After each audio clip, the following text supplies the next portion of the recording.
Assalamualaikum warahmatullahi wabarakatuh. Innal hamdalillah nahmaduhu wa nasta'inuhu wa nastaghfiruh wa na'udzu billahi min shururi anfusina wa min sayyiati a'malina. Man yahdihillahu fala mudilla lahu wa man yudlilhu fala hadiya lahu. Asyhadu an la ilaha illallah wahdahu la syarika lahu wa asyhadu anna Muhammadan abduhu wa rasuluhu la nabiyya wa rasula ba'da amma ba'd. Allahumma salli wa sallim wa barik ala Muhammad wa ala ali Muhammad. Qala Allah Ta'ala fil Qur'anil Azim, a'udzu billahi minasy syaithanir rajim. Bismillahirrahmanirrahim. Ya ayyuhalladzina amanu kutiba 'alaikumus shiyam kama kutiba 'alal ladzina min qablikum la'allakum tattaqun. Hadirin YPSA TV yang dirahmati Allah Subhanahu wa taala. Puji syukur mari sama-sama kita aturkan kepada Allah Subhanahu wa taala atas kesehatan, kesempatan, umur yang panjang, juga semangat menjalankan ibadah puasa di bulan suci Ramadan masih Allah berikan kepada kita semua.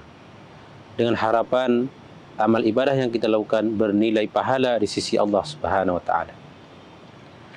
Kemudian salawat dan salam tetap tercurah kepada Nabi besar Muhammad sallallahu alaihi wasallam. Beliau Nabi junjungan kita, tauladan kita, juga menjadi Nabi yang selalu hidupnya memberikan semangat dan motivasi kepada kita untuk menjalankan segala macam bentuk ibadah yang diperintahkan Allah Subhanahu wa taala dengan harapan kita mendapatkan syafaat beliau kelak di hari akhirat nantinya. Jamaah YPSA TV yang dirahmati Allah, adapun topik atau tausiah Ramadan kita pada kesempatan kali ini adalah berkaitan dengan hal-hal yang dapat membatalkan ataupun merusak ibadah puasa kita di bulan suci Ramadan. Jamaah TV YPSA yang dirahmati Allah Subhanahu wa taala, para ulama telah membagi dua kategori yang dapat membatalkan ataupun merusak pahala puasa kita ataupun puasa kita di bulan suci Ramadan ini.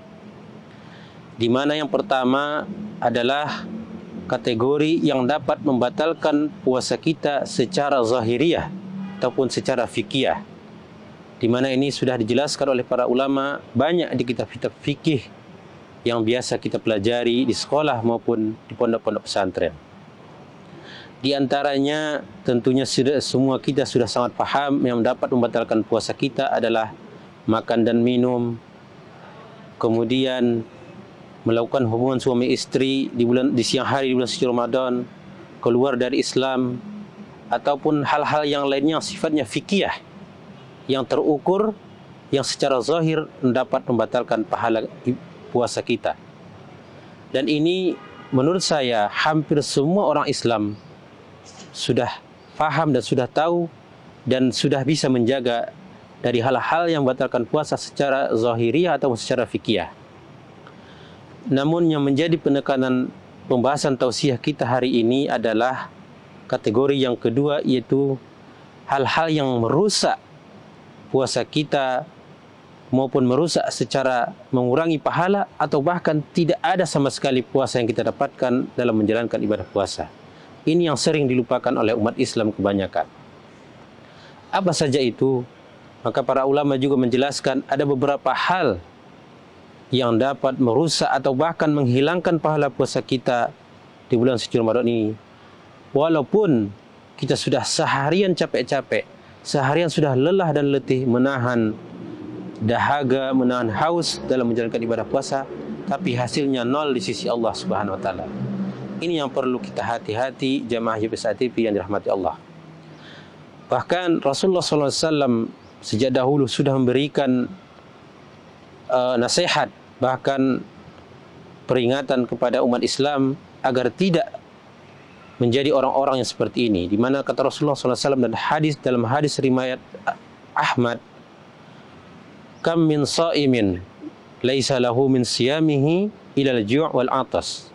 Kata Nabi, betapa banyak orang yang berpuasa di bulan Ramadan, tetapi mereka tidak mendapatkan apapun dari puasanya, melainkan hanya sekedar menahan lapar dan menahan haus yang luar biasa. Artinya puasanya itu hanya sekedar capek-capek saja. Tidak ada nilai ibadah atau nilai puasa yang didapatkan dari puasa yang dilakukan. Dan ini disebabkan oleh banyak hal. Yang pertama, banyak orang yang melaksanakan ibadah puasa di bulan suci Ramadan ini, tetapi mereka lupa menjalankan kewajiban lainnya, terutama kewajiban salat. Ini yang sering dilupakan. Kalau kita tanya kebanyakan umat Islam, pasti banyak sekali yang berpuasa. Tetapi kalau kita tanya yang kedua, banyak orang Islam yang meninggalkan atau bahkan melalaikan ibadah salat. Ini yang sangat fatal, hadirin jamaah YPSA TV yang dirahmati Allah. Yang kedua adalah banyak orang berpuasa juga masih banyak melakukan perbuatan dosa. Di antaranya kata Rasulullah, banyak orang masih melakukan perbuatan dusta, masih membicarakan keburukan saudaranya, masih memberikan perilaku buruk, zalim kepada saudaranya. Ini juga termasuk hal-hal yang merusak bahkan menghilangkan pahala puasa kita.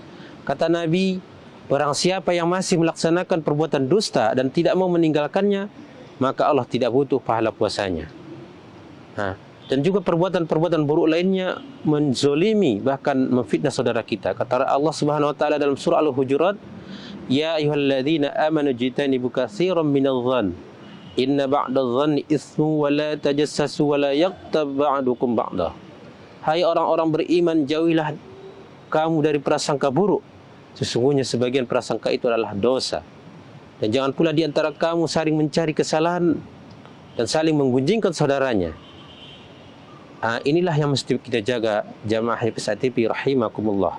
Supaya apa? Puasa Ramadan kita betul-betul terjaga dan berkualitas, berpahala di sisi Allah Subhanahu wa taala. Yang lain yang dapat membatalkan atau mengurangi pahala puasa kita juga adalah melakukan perbuatan yang sia-sia, perbuatan dosa yang tidak memiliki nilai ibadah atau nilai manfaat sekalipun. Malah itu menjadi nilai dosa kalau perbuatan itu perbuatan yang mendatangkan dosa kepada kita semua. Hadirin jamaah YPSA TV rahimakumullah, barangkali inilah perbuatan-perbuatan yang dapat merusak pahala puasa kita atau bahkan sama sekali menghilangkan pahala puasa kita, yang tentunya harus kita hati-hati sehingga ibadah puasa yang kita jalankan itu tidaklah menjadi yang sia-sia, tetapi tetap bernilai di sisi Allah Subhanahu wa taala. Hadirin jamaah YPSA TV rahimakumullah, barangkali demikianlah tausiah Ramadan yang dapat saya sampaikan. Mudah-mudahan bermanfaat bagi kita semua, khusus bagi pribadi saya yang menyampaikan.